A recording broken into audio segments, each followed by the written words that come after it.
season. This is Heat Map Fantasy Sports. We don't have a name for the show still years later. I don't know, NFL Live, Live Before Lock, Doug and Gutta talking about the stuff. It's pretty outstanding right now. So here we're at. It's us. It's me and Gutta, Doug and Gutta doing the thing. Gutta, welcome to the 2023 football season. How are you doing, man? What's going on with you? I am doing great. I'm ready to get this going, ready for another exciting season. And, just can't wait for the first quarter of week one to remind us that we don't know what the hell is really going to happen, Just like Thursday night, right? Everybody, Sky Moore dropping passes, Kadarius Toney dropping passes, and David Montgomery out playing Jahmyr Gibbs, just as everybody expected. We all thought it was going to turn out that way. Listen, I'm just excited because DraftKings offered the up 7 guaranteed win deal, and I put the money on the Lions. So I did the Amon-Ra St. Brown happy hour bet to go over 15 yards in the first quarter. Oh, yeah. So I was up money for the day after the first quarter. I didn't care about the rest of the game, thankfully, because it did not turn out the way I hoped it would. So, I was thrilled with the fact that I just made the money early. I said, that's the dream scenario, move on. But yeah, it's so funny because when Clyde Edwards-Helaire got the first carry for the Chiefs, literally said, I put it in our Slack, I put it on Twitter, I told everyone I know, I go, we know nothing. So we know enough, right? We win, but we don't know anything. Who knew all summer long? It's Pacheco, it's McKinnon, and Edwards-Helaire gets the start. So, week one's always a nice slap in the face. Ridiculous. It's absolutely ridiculous. For those who are watching this back or are popping in here, it is we are Heat Map Fantasy Sports. We cover all of your DFS, your sports betting. We do some best ball. Best ball's still alive and well. Weekly best ball and whatnot. Under $4 a week, $3.99 a week. Link is in my Twitter at Bankster17. Come join the team. We've been doing this for a lot of years. Been nominated and won a lot of awards, and we make money. Football and hockey season seem to be our bread and butter. Then they're coming up. College football, we got that rolling. Troy and Brandon put out so many heat maps for that, and NBA's coming. We're learning NBA a little bit better. We're getting there. And, baseball season's winding up. Johnny's kicking ass there. Tay with his MMA. Kind of everything. So $4, not a bad deal. Not a bad deal. But bread and butter time, NFL season, cash games. It's time to get there on the cash games. It's time to make some money. I just said, let's not beat around the bush. I'm throwing my cash game lineup up here now. I'm pretty settled on 8 of my 9 spots. And as it turns out, when Gutta sent his cash game lineup to me last night, because we like to discuss that before the show, we had the same 8 of 9 players, and it's the 8 guys I'm locked in on. So feel pretty good about that. The only one I'm not as locked in on is Chris Godwin. I know you have Ken Walker in there instead of Chris Godwin. I strongly considered Walker. I'm just a 4 wide receiver guy for cash, but Walker's in a good spot today too. I've got so much Walker in tournaments. I may move him into cash. I'm still debating. Godwin just has such a good rapport with Baker in the preseason, and Minnesota's secondary is not very good.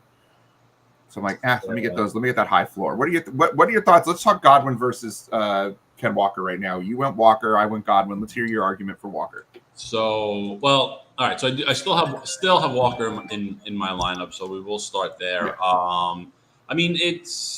So to me, Walker is one of the better running back plays this week because we know Seattle's going to be run heavy. There's worries of Charbonnet being drafted and all that, but he's still a rookie. He's probably going to start out slow. I think Walker's still going to have 60 to 65% of the work anyway in the backfield, even if Charbonnet works in a little more. And I just think this is more of an easy win for Seattle. Their defense is pretty solid. They came on all right at the end of last year. And the Rams are just like a complete dumpster fire right now. It's, kind of as simple as that. They're likely going to have to pass a lot, which, puts Higbee in play and all that. But the Rams defense is just non-existent. Outside of Aaron Donald, there's really nobody left there, They mortgaged everything for that Super Bowl win 2 years ago. It worked out very well for them. They had a nice run even when Goff was there also. And now they're going to pay the price for it. They'll be in football purgatory for the next 5 years, probably until they, figure everything out. McVay leaves, they get a whole new regime, all that stuff. But yeah, so I just think Walker is great there, and again, I think he's one of the safer plays there on how you can build the lineup and just get that kind of known volume and known exposure to it. Because again, Seattle for all the fanfare of drafting, Jackson Smith and Jigba, and oh my God, this is going to be the year they air it out. 11 personnel. They're not going to go 11 personnel. Smith and Jigba is going to rotate in with Metcalf and Lockett, and they're going to stick to their guns. If they get down in the game and they got to pass, sure, but I don't see this one is where Rams get up 17-0, and now Geno is in catch-up mode, just slinging the rock everywhere as well. I think it just leans better towards Walker. My concern with Walker, and it's a silly concern, but I'm not worried really about the volume in terms of the run game. I do have the concern about the pass game. He's not really a big target guy, and he's only had 2 games over 20 points in his career. Now, he is a huge upside guy. I won a tournament last year. A $10,000 tournament that I won last year was with Walker in there when he busted a long one against the Chargers, and I was very pleased with that. But I do worry about him getting up to that 18 to 20 point floor, which is what we need. He's good for 13, 14 points, which might be good enough this week. It's so many people going in so many different directions. My argument for Godwin is the fact that he is the short and intermediate guy for Tampa, and he just feels like a lock for 8 to 10 targets, which at his price, which is the same as Walker, I feel like he's a safer bet to get me that 15 to 18 points. I do think that his upside is less. And again, I'm not 100% sold on Godwin at the moment, so I'm not, but that was the argument for that. And in the preseason, they, good morning, Brandon. Great job with college these last couple of weeks, buddy. You're doing awesome there. Love the content. He had a really good rapport with Baker in the preseason. And as you know, I pay a lot of attention to the preseason. I played preseason, every slate that was available, researched it deeply, paid attention to all the games, cursed it out when starters were playing too much because, I love my backups in preseason. But that's how you get on some guys. That's how last year I knew about Isaiah Hodgins. I used him a lot in the preseason for Buffalo. And then when he came to the Giants, I'm like, he's got a little bit of talent. He was an okay play.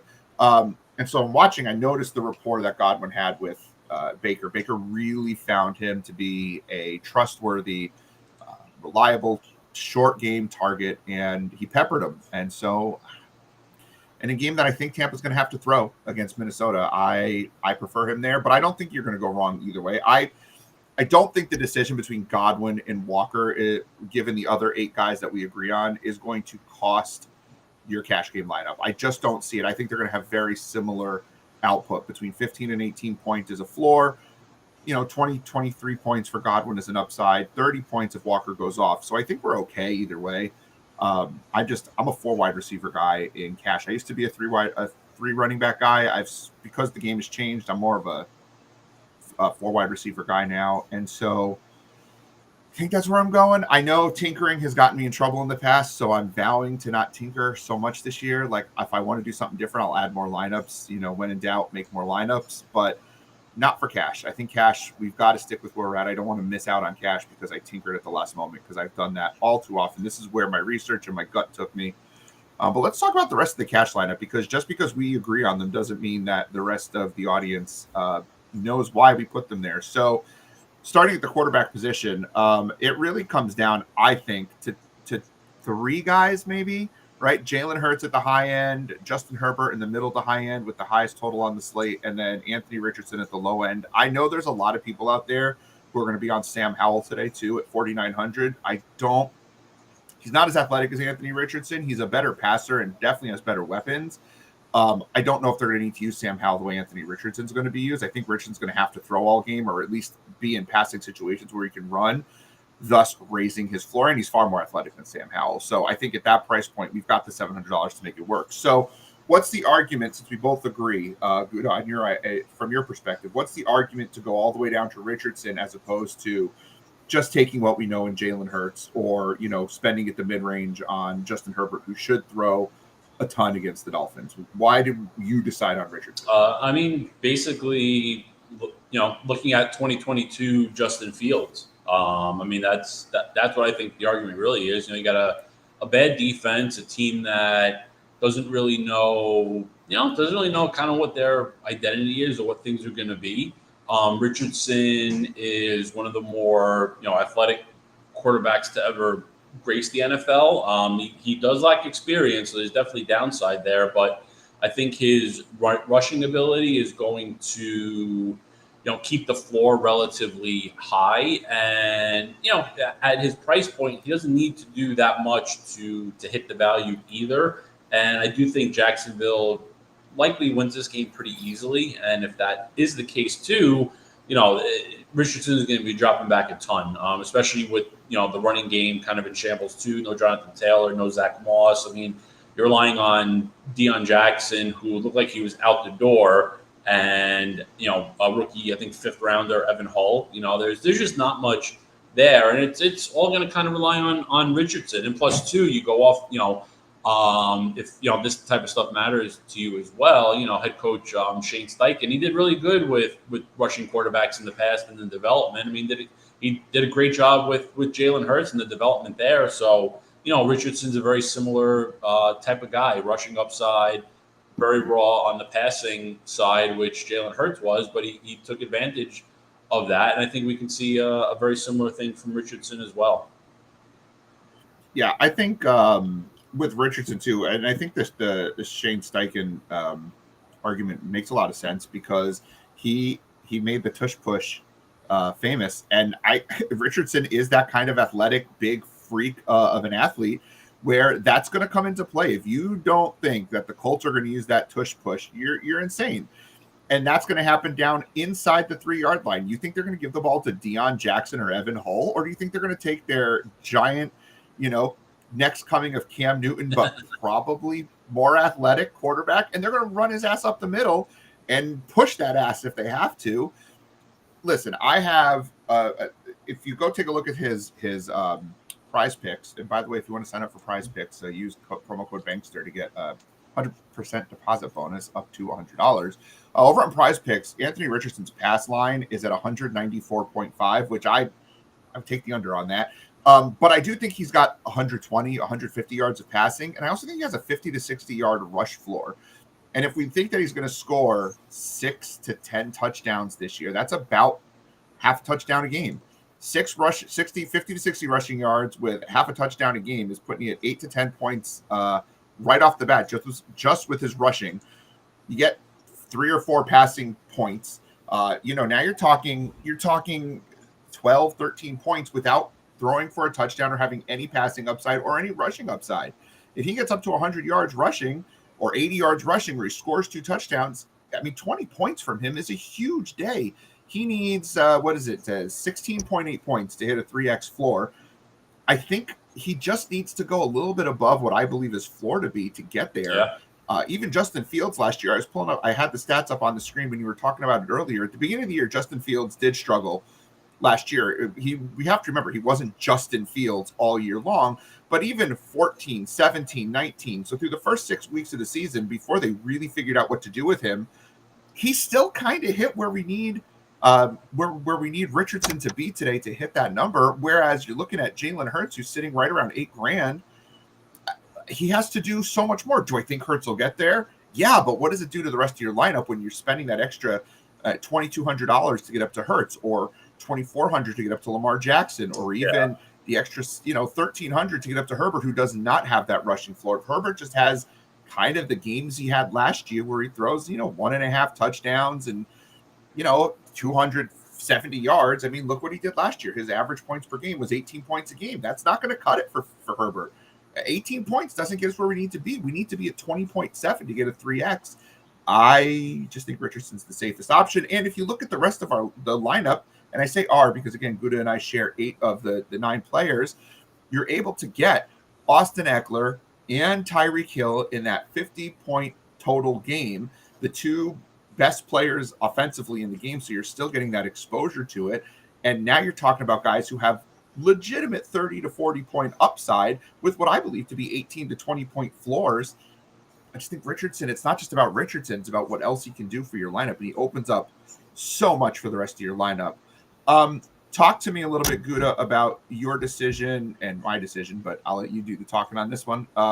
For Elijah Moore as your low end and Cortland Sutton as your mid-range wide receiver, as opposed to maybe Marvin Mims at $3K, and then going up to maybe a $5,900 or $5,800 Amari Cooper. So it's really like Sutton and Moore versus Mims and Cooper. Why did you go Sutton and Moore?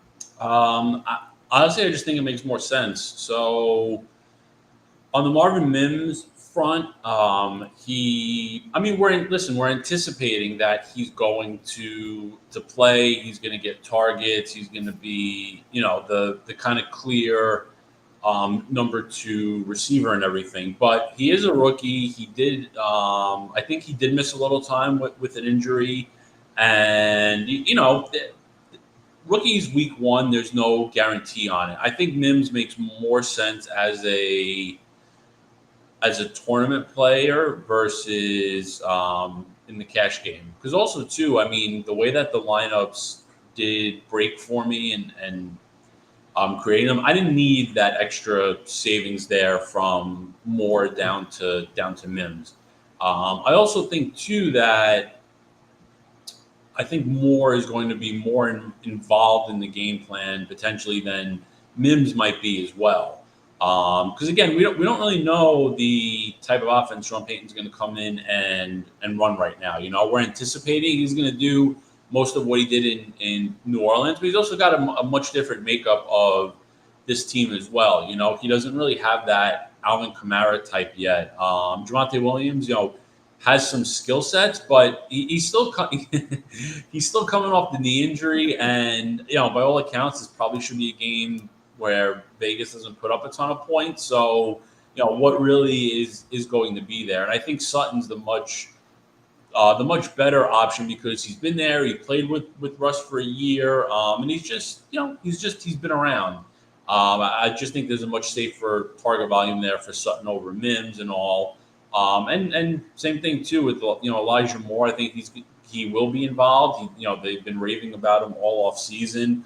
Even with the Jets, he showed signs. The end of his rookie year, he crushed it with Zach Wilson, but his attitude just wasn't right with what Robert Salah was looking to do and everything. He just wasn't a fit there, which I think is a shame because he's a really talented guy, and I think he's got some tremendous upside if he does develop. And Cleveland's done a pretty good job with this offense, and if Deshaun Watson can kind of revert to his old form with getting some of that rust off last year, hopefully, I think that's a huge advantage for Moore, and he's grossly mispriced at $3,800 if he even gets close to what he can be doing. I'm not exactly sure what this comment means. Sorry, I saw it in the thing. This is a Syracuse hat, not a Florida State, if that's what you're looking at. Definitely not a Florida State backer. Don't like Miami, though, either. But Cuse right there. And otherwise, if I made a reference in the past that I like Florida State, I apologize. I don't. But I appreciate the smack talk. I do. If I was a Florida State fan, that'd be awesome.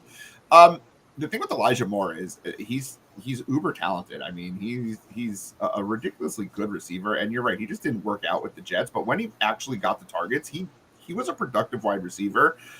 And the thing is, I have a lot more Marvin Mims in tournaments because I think the upside is there. He's a very a strong downfield threat. We know Russ Wilson likes to throw the deep ball. Like, he could be Russ Wilson's Tyler Lockett. But Tyler Lockett either booms or busts. Like, that's why he's not a cash play in general. I'm also taking, that's why Elijah Moore, I think just the floor is there. I think he's going to get, 5 to 7 targets, 50, 5 catches, 50 yards. He gives us 10 points. It's not quite 3X, but it's enough with touchdown upside and a little bit of other upside.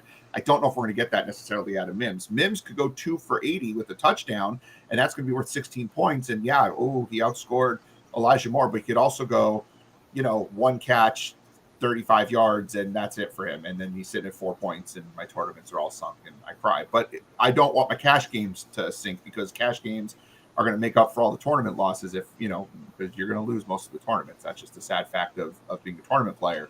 And as for Sutton, I do think Amari Cooper's a better wide receiver than Cortland Sutton, and I do think he's got a higher floor, but not so high that it's going to make up for the potential that we could lose out from the potential that we're going to lose from if Marvin Mims hits his floor. And while I do think Sutton's going to be a target hog, he's been good in the past. He's been a prime wide receiver, a top 20 wide receiver in the past.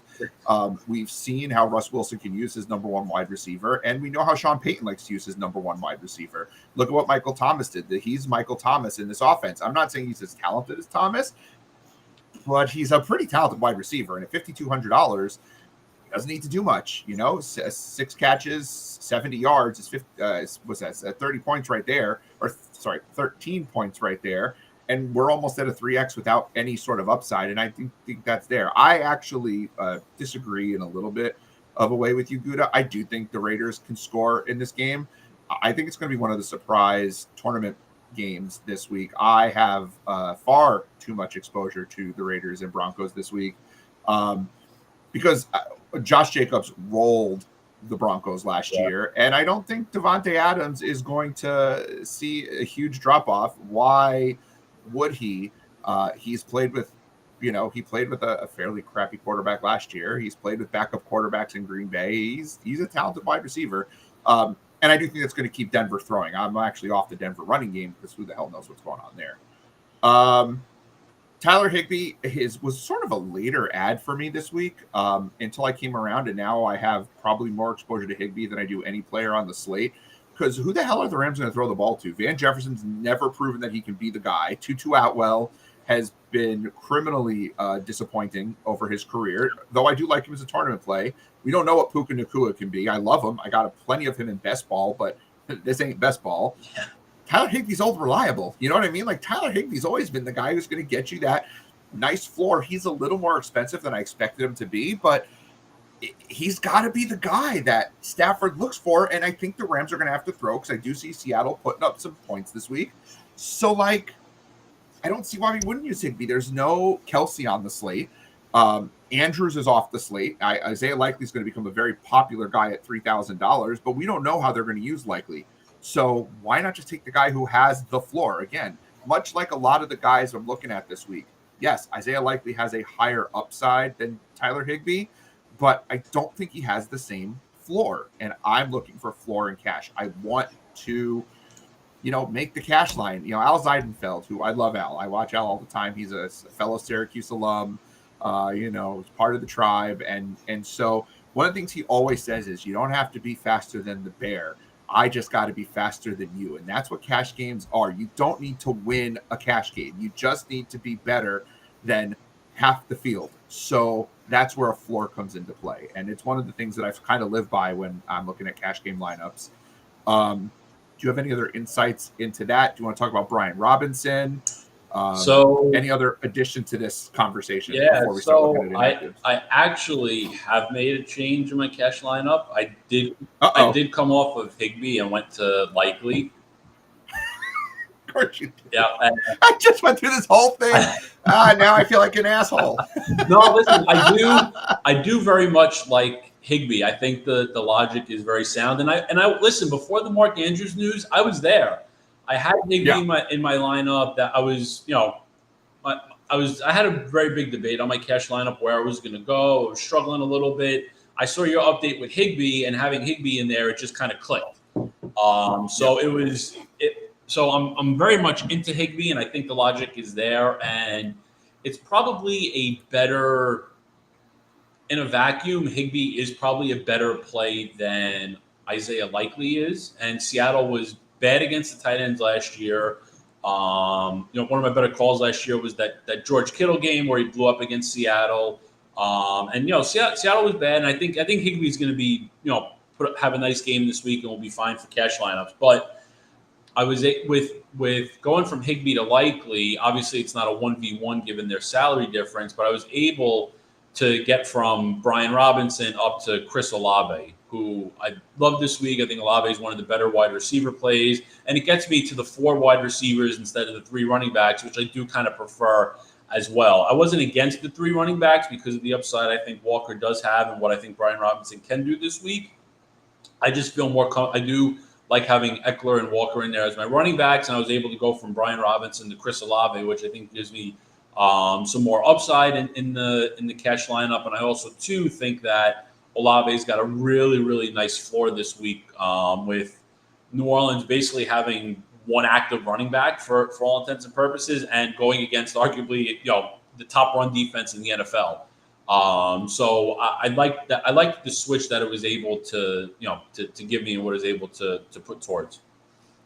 You're gonna make me tinker. You're gonna make me tinker because that's such a good argument. Because the first thing I said when the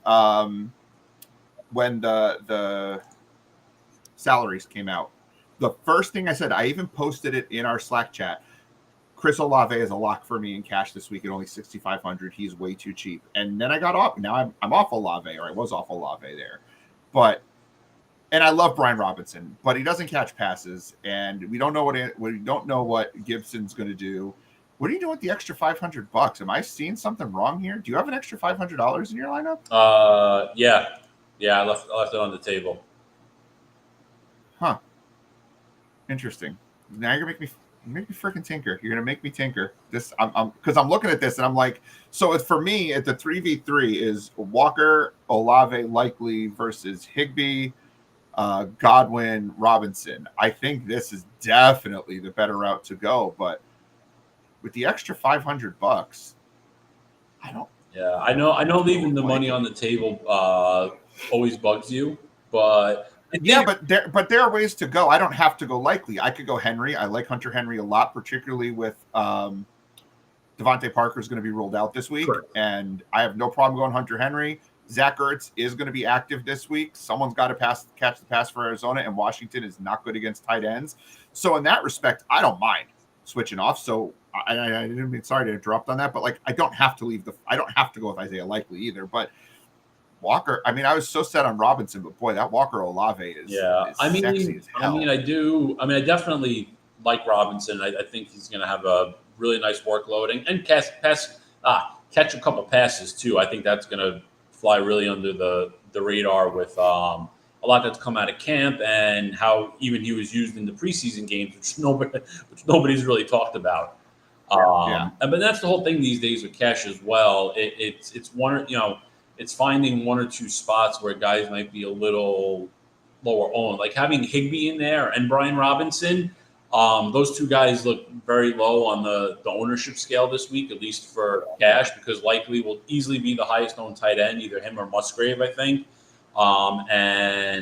Robinson's not catching much ownership at all, even though the Commanders are going to be the highest owned defense, which again doesn't really jive and make sense. But and sometimes those are the decisions that will put you over in cash these days because the edge has come down quite a bit from 3-4 years ago, and even further than that. So that could be a decision point as well if you want to have that. I don't want to call it contrarian, but just guys that are a little lower owned. That could be your difference in cash, or just the way the roster constructs. Yeah, these guys, most of them may be a little more on the chalky side, but it's the full construction that all right, maybe there's not going to be any duplicates of it, but each guy individually will be highly owned. But this is a pairing may just work the best anyway, and you go with with cash too, you go with the best lineup and you just roll with it. Kind of ownership be damned in a sense too. And one of the things that gets talked about quite a bit when there's tinkering done, it happened a lot in the baseball chat this year. If you tinker off, what you do is the guy you've tinkered off of, go make a bet on them to do well. So if I make a tinker off of this, maybe I'll go make a 3-leg parlay on Robinson, Robinson, Godwin, Higbee, all to go over their props on yards. And, then if they do well, I don't feel the sting nearly as much. So something to think about there, but damn it, you've made me think. We are going to check in actives in a second. Just a couple of quick questions. Brian wants to know about David Njoku today. Not for cash. He's fine for tournaments. If you don't want to go with Elijah Moore, you want to go cheap on the Cleveland side. I'm sure we'll talk about that in a minute. High on J.K. Dobbins. Absolutely not in love with Miles Sanders. He should get quite a bit of work, Sanders. I think Gutta, you were on Sanders, or maybe it was Hook. Yeah, I like someone's Sanders. on Sanders for the volume. Yeah, but not cash. Not in cash. Not cash. No. So I love Sanders for tournament plays because where his salary is, he's lumped in with so many guys, and he's a couple hundred cheaper than Walker, who's getting more attention. I think Rachaad White's got a little higher ownership, but still sub 10% like Sanders is.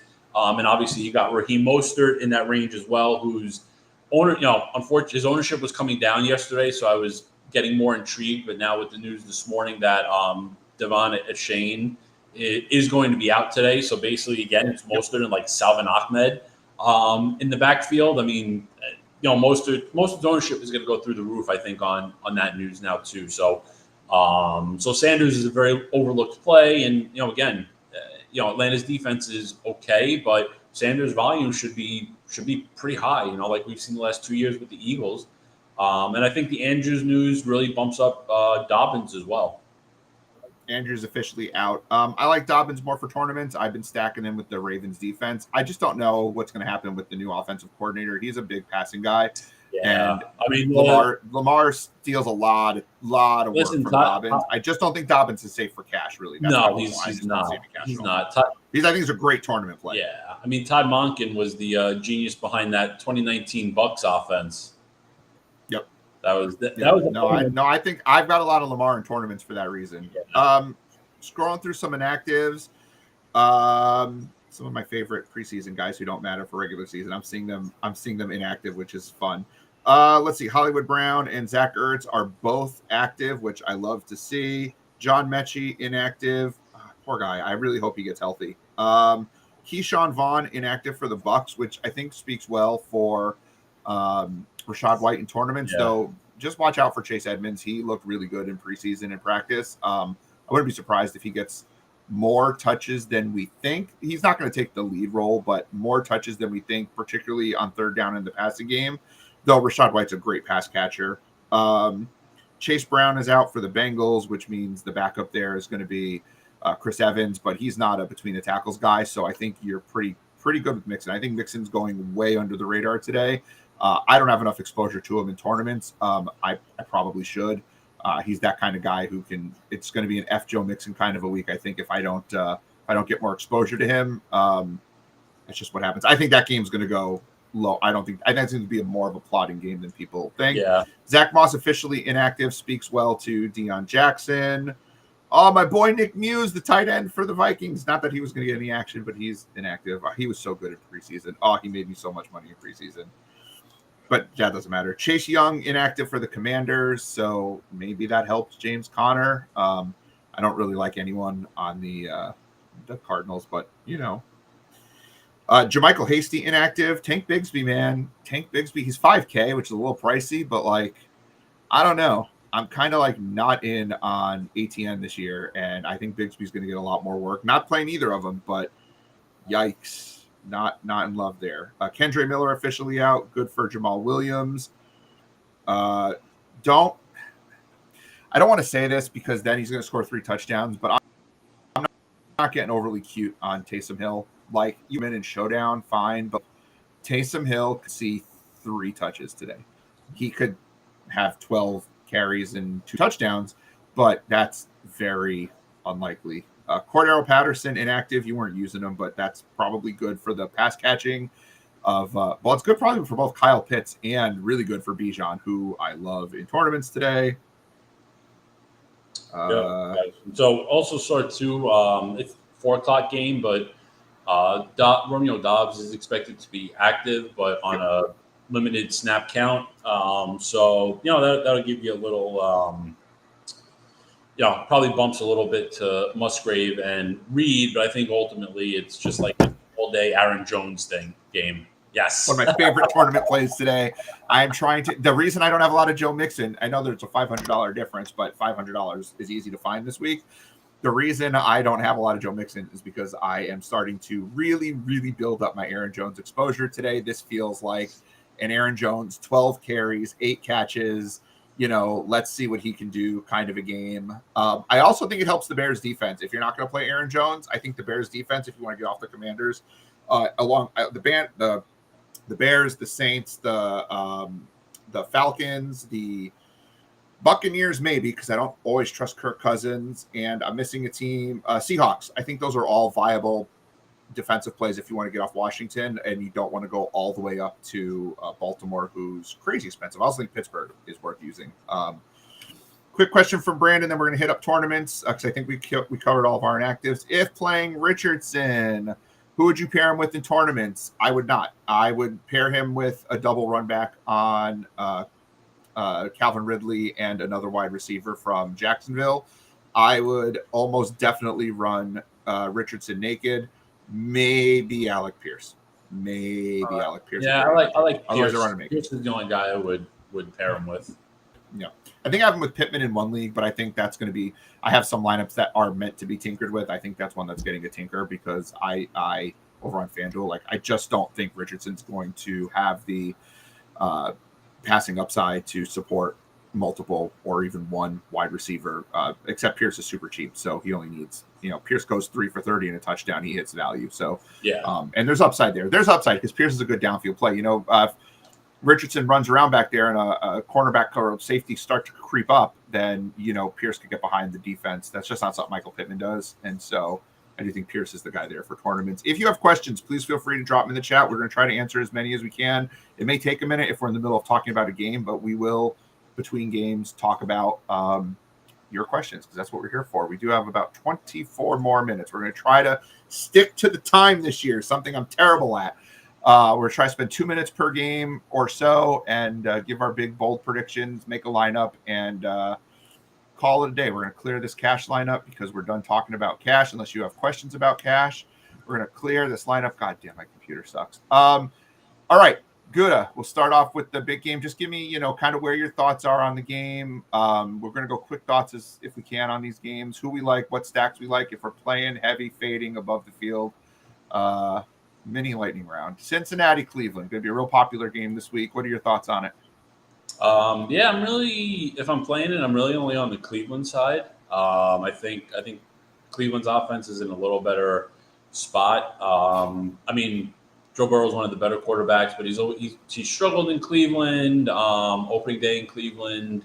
I just think that this game is going to disappoint a little bit, but I will have a little exposure just because the potential is there, but it's definitely more on the Cleveland side.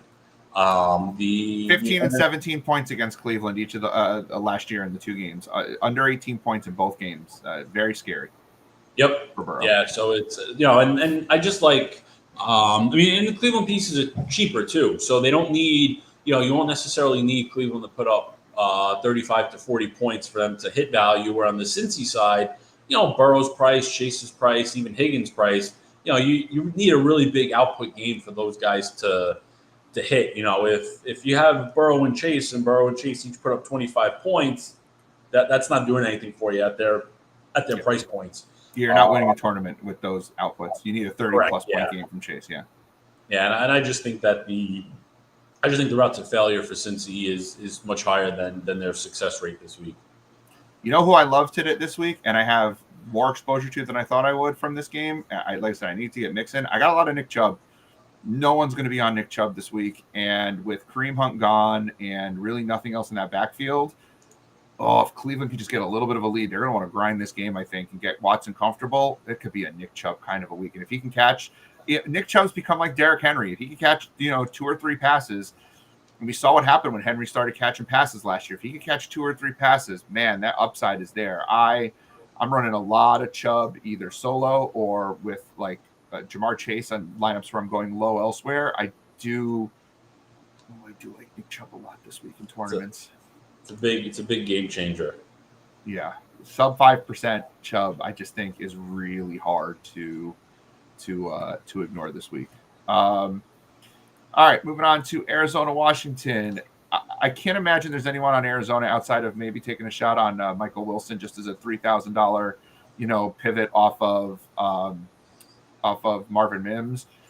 But does Washington outside? We talked about Brian Robinson and the defense being a really good stack, but does the Washington passing game intrigue you at all at their price points in this game? Not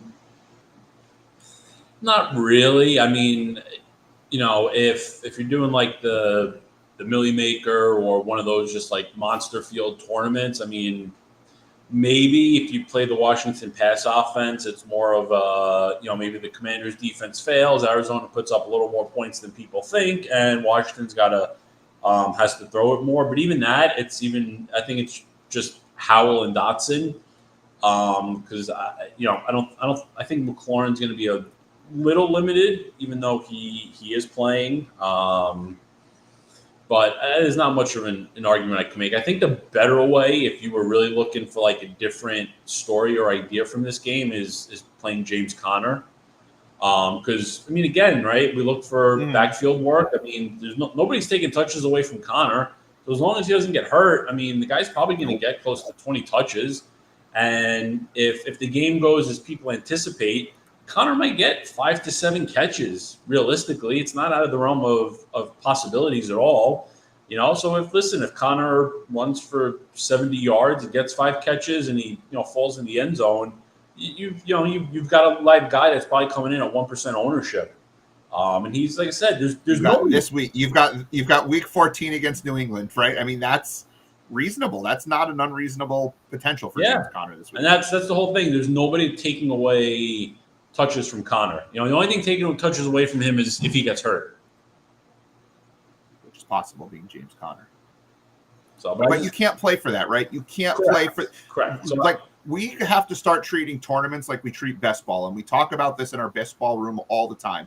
Draft like you're right? We say that all the time. Yep. You can't play the what if game, otherwise you're going to min cash at best. You're playing to min cash. If you're playing to win, draft like James Conner is not getting hurt. I mean, that's right. That seems reasonable. I need more James Conner in my life. I think I don't have enough James Conner. Tennessee, New Orleans. What are your thoughts? Did I lose you, Gutta? Okay. You're a little quiet there. I thought I lost you for a second. No, I was just getting ready. I love New Orleans. I think New Orleans is a very much overlooked spot this week.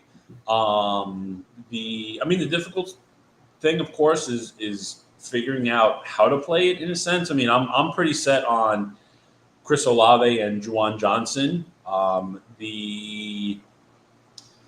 I do worry a little bit about Michael Thomas. So I have sprinkled in like 2 lineups with Olave and Thomas, just because, I mean, Thomas at 5,100 is like super insanely cheap. And he when he was healthy last year, he did play pretty well. And, we've seen what he's done in the past. I do think Olave makes way more sense, though, and Juwan Johnson with the offseason he's had and what he has done in the past, too. And I think we can worry a little less about Taysom Hill catching passes this week, but obviously Taysom Hill is the worry. If they get the ball inside the 5, they're going to run 4 plays with Hill at quarterback and whatever they can do to run it in type of thing. And I think too, I think the New Orleans pass attack is incredible leverage off of Jamal Williams, who will be a top 3 owned running back this week as well, given his price and nobody healthy. But again, Tennessee's a top 3, if not the best run defense in the NFL. So why would you want to take that risk on it? Because really, I mean, Jamal Williams is a solid NFL player, but for fantasy purposes, he's nothing all that special. He just guy scored 18 touchdowns last year, so we went through the roof. But you take those, you take half those touchdowns away. What was he really? He wasn't much of anything. And I think too, I'm pretty sure he led the NFL in carries inside the 5, which that type of stuff does not always happen. Things just broke right for him last year. And again, I think he's going to be fine. I drafted quite a bit of him in like best balls and all that. But again, that's you're hoping for the games where he's going to put 2 touchdowns in. I don't think we can bank on that against this Tennessee defense either. And again, with the ownership, I don't want to take that risk. In a tournament setting, you kind of want guys who can get there without the touchdowns, and he does not. If he didn't score a touchdown last year, he didn't do shit for your lineups. Like, he was awful. Listen, he's a great guy. He's hilarious, has a great smile. You want to root for him, right? He likes Pokemon. He's into all this cool stuff. Not that I'm Pokemon, but like, he's a big old kid, and you want to love him. But I just don't think he's a safe plan. I think his ownership is ridiculous. How people are going to him instead of Brian Robinson is beyond comprehension for me. I don't see why it's happening. And I love the Juwan Johnson call. I have more Juwan Johnson than I do Michael Thomas. And I mean, listen, it might not be a huge number, but he is leverage off the dinks who are going to play Taysom Hill. And there are many of those people out there. My dad has so much Taysom Hill in his lineups. And I'm like, Dad, you've got to get off of Taysom Hill. Like, a couple is fine, but he just thinks he's outsmarting the world. And I think there are too many dinks out there. Not that my dad's a dink. He's wonderful. Just football dink. He's a little bit of a football dink. So I think Juwan Johnson, I mean, I think he's just leverage off of that. Do you like a run back? Do you like a bring back player at all from Tennessee? I mean, is Derrick Henry? I've got a lot of Derrick Henry because I have a lot of this game, but now I'm starting to think maybe I need to pull some of that Derrick Henry exposure, get me some of my Joe Mixon or James Conner exposure, and then go with like Treylon Burks because I don't think that I think Burks might be a play. I don't think Derrick Henry works as a run back only because it's like such a specific scenario that you need for Henry to give you the points you need, plus New Orleans to be in more of a pass happy way. Which basically, Tennessee's got to be up 14-0 for that to kind of work out. And I mean, I don't see Tennessee's offense jumping out like that again, unless it's Henry busting off an 80-yard run early in the game. Then you're cooking. But I think using Henry is more of a Tennessee plays their game and does what they do. They win 17-10 type of thing where Henry gets both touchdowns and Henry's getting 25 carries because they're in command the whole time. If I'm using a Tennessee bring back, it is Treylon Burks, but even that, I'm just kind of doing New Orleans without anything from Tennessee. I just think that's the better way to go. I mean, Tennessee's offense is going to be a huge unknown, but I mean, Burks had a great offseason before Hopkins came in. So maybe Burks is the guy with Hopkins clearly slowing down, and who knows how exactly Hopkins works out either. But I think I'm more comfortable just stacking New Orleans, nobody on Tennessee, and going that way. We talked a lot about Baltimore already during our cash segment, so I don't want to spend too much time there. But I know you like Dameon Pierce as a potential bring back because he's low price. No one's going to be on him.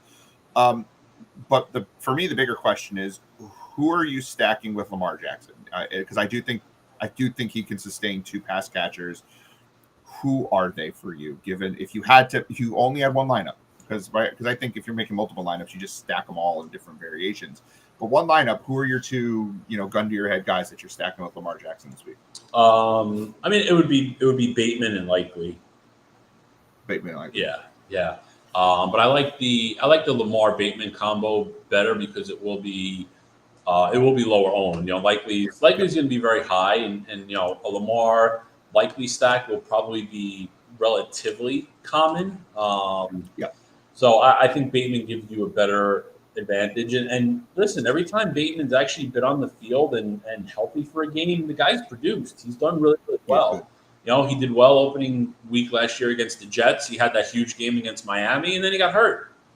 And even 2 years ago, again, he had a couple of nice games. He did really, really well, and then he gets hurt. So now with him, appearing to be healthy, I mean, listen, I think Odell Beckham is way past his prime, and he's in there for a name more than anything else. And I like Zay Flowers also, but I think Flowers, again, a rookie wide receiver, I think he's going to come along a little bit slower. And Bateman does have a very good rapport with Lamar. We have seen that. So I think Bateman is the route to go here to get you less ownership. And frankly, Bateman's got way more upside than Likely does. I don't think Likely has that Mark Andrews type upside, but again, for 3,000, if Likely catches 4 passes and a touchdown, he's going to smash value anyway. Absolutely. San Francisco, Pittsburgh. Is there any interest in this game? I think I know your answer, but I'm going to ask just so we can at least give due justice to this game. Yeah, I like Brandon Ayuk a little bit, but even that, it's only kind of where he fits versus specifically targeting him, and it's kind of really it. I mean, the Pittsburgh side. I mean, I do longer term. I like Kenny Pickett. I really like George Pickens. I just don't like them in this spot this week. Did a family draft this year, trying to get my kids into it with my brother and his kid and his wife and my parents and my daughter and son. And my daughter had the very first pick in the draft, and she took Kenny Pickett because her friends are Steelers fans, and she's decided she likes Kenny Pickett. So she's not going to win. My poor kid's not going to win. I love her. She's not going to win. Jacksonville, Indy. I feel like we talked about that a little bit. Maybe we didn't. Maybe I was listening. Well, we went a lot into Richardson because of cash. We did. What about the Jacksonville side? Because I assume we're not doing any bring back on the Indy side. Who are we stacking with Trevor Lawrence? I think he's going to be I just think the upside's there today. Though I do worry a little bit about the road game thing. I mean, we've seen Indy be a little plucky occasionally in games where they're supposed to get rolled. But I think it's hard not to play Jacksonville a little bit. Who are you stacking with him? Are you a believer in Ridley? Do you believe Zay Jones is going to get more snaps than Kirk? Where are we headed with this this stack? Yeah, I don't think Jones is ahead of Kirk. He wasn't preseason though. He was running the 2 wide receiver sets, and Kirk was coming in on the 3rd wide receiver. That scares me. Yeah, I mean, I think that is either I don't know. I think it's one of two. It's either because they're trying to get Kirk more in the slot, and Jones is a little better as an outside receiver, or maybe Kirk is ahead of Jones, and they were just trying to give Jones a little more work. That's true. I think it's more one of those things because I mean, the season Kirk had last year, plus the money they paid him, and now Calvin Ridley comes in. I don't think Kirk falls behind Zay Jones as good as Zay Jones was last year and everything. Jones is a little bit of a journeyman also. So I mean, I'm playing it with a combo of Ridley, Kirk, or Evan Ingram. I mean, that's the route that I'm going with it. I think that's the most logical and the most upside. And again, too, if one of the things I kind of touched on is making decisions with future pricing in mind. And if Calvin Ridley is kind of Calvin Ridley, then his price at 6,500 is probably $1,000 too cheap. So if you're getting at his peak a $7,500 player at this type of discount in a really good matchup, and frankly too, he's definitely got something to prove after the injury and being suspended and all that. It could be one of those games. So I'm perfectly fine. I'm perfectly fine playing him. Just as one-offs, just not that we're playing a ton of one-offs, but boy, Ridley and Olave both at 6,500. It's like, whew.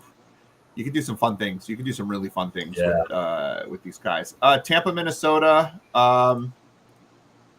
Any love for this game in tournaments this week? Not from a stack standpoint.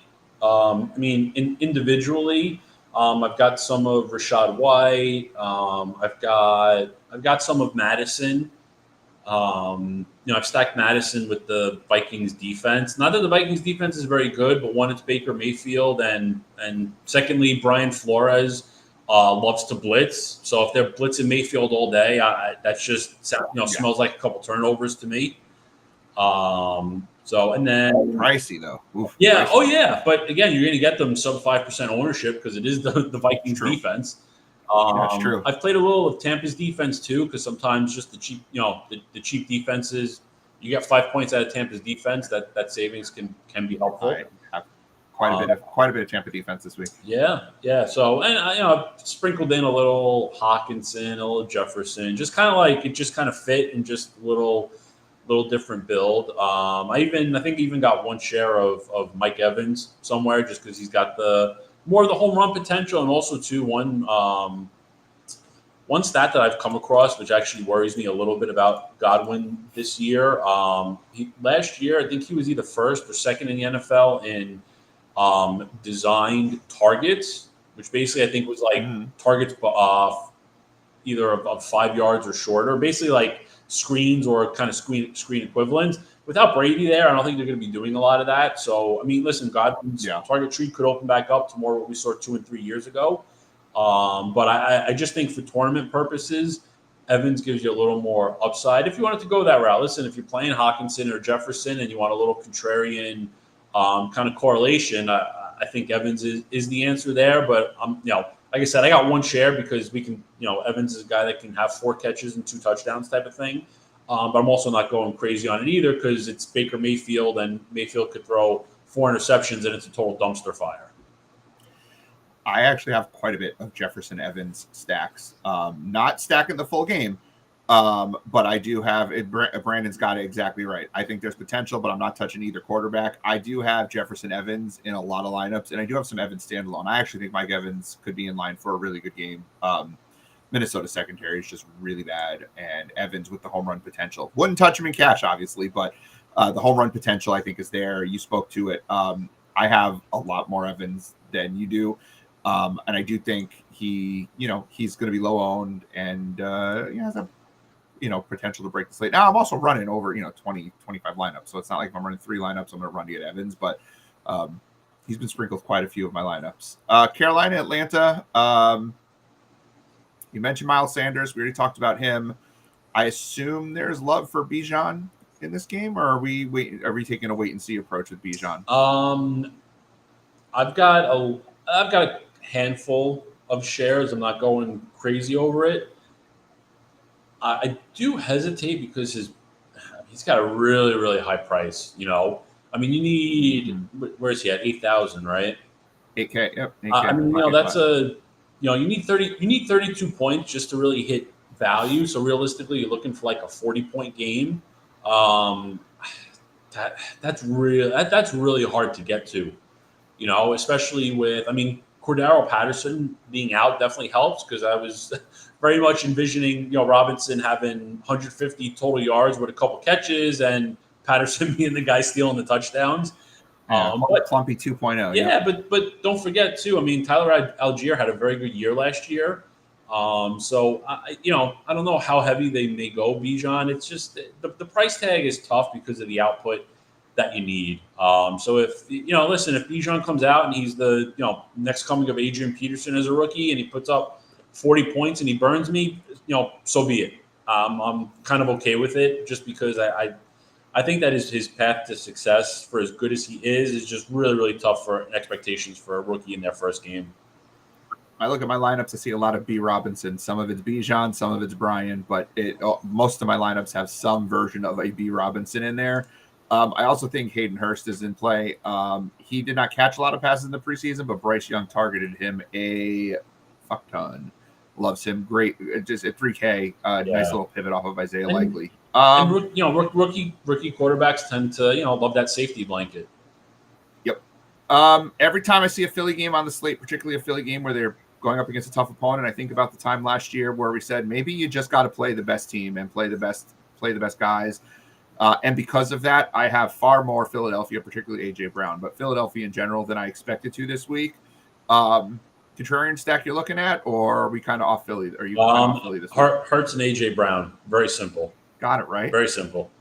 Yeah. Sometimes just play the best guys. Yeah. You want to bring back on that at all? You know what? I was leaning a little Hunter Henry, but I think Kendrick Bourne makes a ton of sense too with Parker out. Juju's just boring kind of dump off guy, and there's really nothing else. I like Bourne. To the Henry vein, Gesicki might be interesting. I just don't know how the hell they're going to use him. So only because he's more athletic, but I'd rather use that for future weeks. Wait and see. But listen, AJ Brown, Jalen Hurts. That's it. New England's scheme has struggled terribly against rushing quarterbacks, which is great for Hurts, and AJ Brown has been the top receiver against man coverage. It just sets up very, very well for them. So I think it's good. I think it's a good exposure to have. Good morning. And I think Jones, one of the Jones. There's 4 Jones, I think, on the Patriots, but one of them, their big guy, Jack one of the Jones. Yeah, he's out, and so that's going to help AJ Brown. And the thing about Juju, it just makes me laugh. He's a cash game play that you can't trust in cash because he's not good enough. Like, that's the kind of boring level that Juju is. We spent quite a bit of time talking about Raiders Broncos, so I'm just going to ask you, with all the players we've spoken about, I understand if we do stack the game, it's from the Broncos side with some sort of a bring back. You're not as into the Raiders side. I get that. Are you having exposure to this game, like a decent level or small level or high level? I've got definitely way above the field on Russell Wilson stacks. Oh yeah. Okay. And I'm way above the field on all Denver. Yeah, I'm not crazy about the Raiders side, but the more that I've thought about it and where their ownership's going to be and how it was last year. Most weeks last year you needed one of Devontae Adams or Josh Jacobs, and the offense really is going to be the same. For all the kind of offseason drama with Garoppolo, is he really that much of a different quarterback than Derek Carr? I don't think so. Nope. Nope. And Adams is going to get his targets. Jacobs is going to. I don't know if Jacobs will be limited at all, but Jacobs does wants his normal workload. So I think it makes sense having one of Jacobs or Adams in the lineups. You could maybe make an argument if you want the savings. Jacoby Myers may get enough targets and all too. But yeah, I think it makes sense to have a Raiders bring back. I would, the one thing I'm disappointed about. I would love to have more clarity on Greg Dulcich, because I think he can be a monster in this offense. But it's if he was 3,000, I would just probably say screw it and just click him in, jam him in. But at 4,000, it makes me hesitate just a little more. And Sean Payton always loves his guys. It wouldn't shock me if if Troutman gets 70% of the tight end snaps this week. Gross. Jacobs had 60 points in 2 games against the Broncos last year. He might be my most widely rostered player in tournaments this week. I am most likely under the field on this game because I think it's going to be the chalkiest game on the slate. Yep. And if it burns me, it burns me. But the way you're winning $1 million this week is trying not to go after the chalk. But let's have a quick argument on Raheem Mostert. I will not touch him. I have him in, I think, maybe one of my across all 3 sites that I play. I have like 40, 50 lineups, and I think I have 1 share of Mostert. I just don't trust him. I don't think he's that good. I think he's going to get injured. I think this is going to be a passing game. You seem to like him more than me, or maybe you just accept who he is. You want to talk about Mostert, since I think we all know who the players are in this game to play. Let's just have a quick Mostert talk, and then we'll move on to the next game. Yeah, I mean, Mostert's fine because he's got some upside. He's going to have okay volume. I just think Mostert, even though his ownership will be higher, I do think it does present a nice little leverage off the passing games as well, because for every touchdown Mostert scores, it's going to, negatively impact all of those Tua doubles out there, or even Tyreek Hill shares, all that. But yeah, I'm not crazy about this game, to be honest. I thought earlier in the week that I might be, but it's it's going to be tough. I mean, again, this is everybody's high priced. You're going to need one of those bonanzas to get there. Like if you're stacking Herbert with Allen and Everett, or Williams and Everett, like you need there's a lot of mouths to feed. There's a lot to go around. I think playing it on the Miami side makes more sense if you do want to play this game. Miami's pass offense is Tyreek Hill and Jalen Waddle. There's literally nobody else. Nobody else is really going to get meaning. Braxton Berrios may get 4 targets, but there's nobody. You're not getting crazy on Durham Smythe? I have more shares of Durham Smythe this week than I do Raheem Mostert. Oh, man. No, I'm not. 2. I have 2 shares of Smythe. There you go. No, there's. I will always hate Mostert because of the time we came out here a couple years ago and he was playing the Jets and he was a 49er. And I said, man, the Jets are stopping everyone. Don't play Mostert. And on the first play, took an 80-yard touchdown. And then for the rest of the game, averaged 1.3 yards per carry. Was that the San Fran game where like half the team got hurt? Yeah. Yeah, F Mostert, man. F Mostert. Green Bay, Chicago, any interest outside of Aaron Jones in tournaments on this game? Because I can't see why you would. No. Nah. Okay. No. Right. This is not a Justin Fields week, right? I think the Packers defense is better than what people think too. So the Packers defense could be a nice little tournament pivot off of the Commanders at the same price. Very true. Very true. I do have some Packers defense. I have some Bears defense. Rams Seahawks. We talked a lot about this game. I'm very high on this game. I've got a lot of Geno double stacks with Higbee, but I also have a lot of Ken Walker and Seattle defense stacks with no bring back. I have like 1 share of Van Jefferson, a couple shares of Tutu just to diversify a little bit, but like I do have exposure to this game, and I have a lot of exposure across. I'm going to be above the field on this game, I think, by a lot. Your take on less who, but more, are you going to be playing this game a lot, or are you fading this game? Are you at the field? I'll be a little bit over the field. I do like the Geno Metcalf, definitely on Higbee, and I like Walker. So that's kind of where I am with that one. Yeah. I think it's pretty, pretty simple. All this Walker talk is I'm definitely going to tinker that cash lineup, and then next week we'll next week. Walker's like 8 minutes into the slate, I'm going to complain to you about why did I tinker my cash lineup, but I think it's got to happen. I'm just into Walker this week. I just have so much of him. Yeah, listen. I think Walker is like that quintessential, tournament boomer bust guy. He can give you 30 points or he can put up 6, but I feel you. I think that's kind of what you need in tournaments too, though. Want to let's build a quick Millie Maker lineup as we do. Let's win $1 million. We'll split $1 million this week. Philly. Do we like Philly? Yeah, Philly with a Kendrick Bourne run back. Let's do a little. Yeah, Hurts Brown Bourne. Let's get a little different. Hurts Brown who? Bourne. Okay, you don't want to double stack though. Oh no, not Brown and Smith. Nah. All right. Do you want to do Goddard or just no double stack at all? No, I'm just thinking no double stack. All right. Let's see. Where else did we talk about? Kind of digging here. What else do you want to do with this lineup? What else did you want to do? James Conner? You want to do a Connor Dotson? Yeah, I think if we're gonna do Millie, let's add a little difference. I think that's a good idea because this will give me that Connor, so I don't have to go tinker. I can just say, "Oh, I got it here," so I'll be very happy with that. Connor Dotson. So I do fully believe in the bringbacks here. Want to run a defense stack with a running back? Does that work? What do we got financially? Let's see what Green Bay and Aaron Jones leaves us with. Oh, that's hot. I love that. Let's see. Where are the Packers? 28. Perfect. Aaron Jones 63. Oh, it's gonna feel so good winning $1 million. Leaves with a decent amount of money. Let's see. Tight ends. Not Taysom Hill. I think if we do Higbee, I think that leaves us with enough for Ken Walker. We want to put 3 running back. Yes. Oh my God, this is the perfect lineup. We're gonna win $1 million this week. Come on, Ken Walker. Why doesn't it want to work? Oh no! I'll get it in there. Well, let's make a bold prediction while we're waiting for this stupid thing to work. Oh God, darn it, you stupid mother f!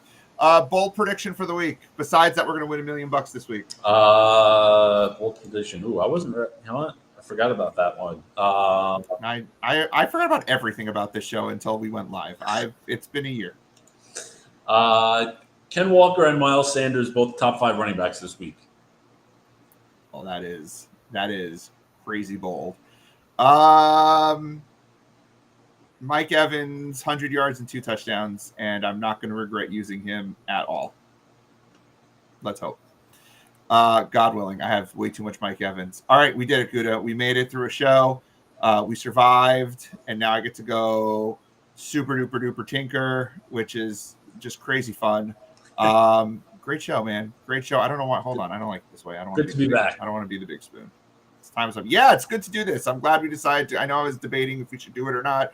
And you were like, "Nah, man, I want to do it." And I was like, "Good, let's do this." It's great to talk through things. Good to catch up. Love doing this. Kind of nice amount of.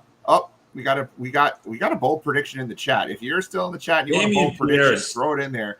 Damian Pierce 4x. Gutta that's 26 points. Gutta will be a very happy man if that happens because I know he's rolling him this week. Love the participation in the chat. Let's keep it up and just grow it from here. Please like, share, subscribe, tell your friends. $4 a week, man. $4 a week for all of our content. You can't beat it. Seeing nothing else in the chat, Gutta, have a wonderful week, and we'll be back next Sunday to do the thing.